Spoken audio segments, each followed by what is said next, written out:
नमस्कार, मैं हूं आनंद राज। न्याय टीवी के सभी दर्शकों का बहुत बहुत स्वागत है। कोर्ट राउंड अप की खबरें अब विस्तार से। उत्तराखंड हाईकोर्ट ने मंगलवार को राज्य सरकार को राज्य परिवहन निगम के कर्मचारियों के वेतन के भुगतान के मुद्दे को हल करने के लिए जल्द से जल्द एक बैठक बुलाने के लिए कहा।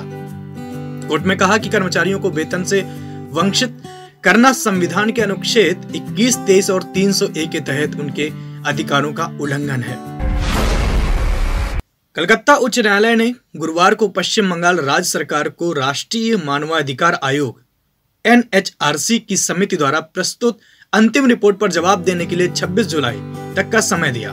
मामले की अगली सुनवाई 28 जुलाई को 11 बजे सुबह होगी।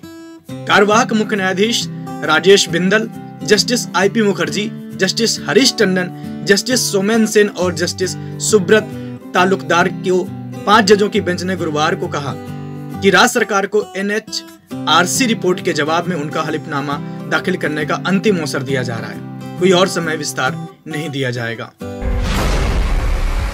मुख्य न्यायाधीश राघवेंद्र सिंह चौहान और न्यायमूर्ति आलोक कुमार वर्मा की खंडपीठ ने कहा कि इस तथ्य को ध्यान में रखते हुए कि ये कर्मचारी निगम के उच्च पद से संबंधित नहीं है, केवल श्रमिक हैं, क्योंकि उनमें से अधिकतर ड्राइवर, कंडक्टर और अन्य कर्मचारी शामिल है। यह आश्चर्यजनक है कि निगम और राज्य सरकार दोनों ने ऐसे ही उन्हें क्यों छोड़ दिया। कहने की जरूरत नहीं है कि वेतन से वंचित करना भारत के अनुच्छेद 21, 23 और 301 का उल्लंघन है। इस प्रकार ना तो निगम और ना ही राज्य सरकार को कर्मचारी को वेतन से वंचित करने की अनुमति दी जा सकती है। गुजरात हाईकोर्ट ने मंगलवार को बड़ोदरा के एक अस्पताल को एक गंभीर कोविड-19 रोगी के शरीर से सैंपल को संग्रह करने के लिए IVF सहायक प्रजनन प्रौद्योगिकी ART प्रक्रिया का संचालन करने के निर्देश दिए। दरअसल पत्नी ने गर्भधारण की इच्छा जताई है। इस आशय की यह याचिका दोपहर 2:30 बजे उल्लेख करते हुए दिन के दौरान सर्कुलेट की गई और न्यायमूर्ति आशुतोष जे शास्त्री की खंडपीठ ने पति की स्थिति को असाधारण परिस्थितियों को देखते हुए याचिका को सर्कुलेट करने की अनुमति दी।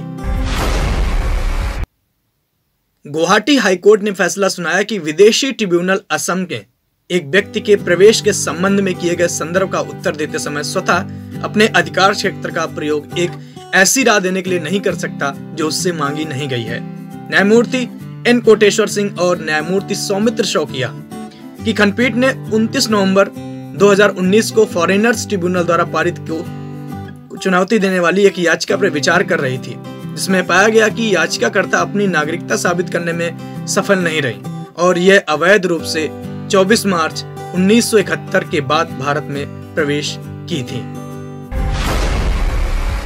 याचिकाकर्ता पत्नी और कोविड-19 से ग्रसित रोगी के माता पिता ने IVF टेक्नोलॉजी के माध्यम से अपने बच्चे को गर्भधारण करने के लिए उसके शुक्राणु की मांग की।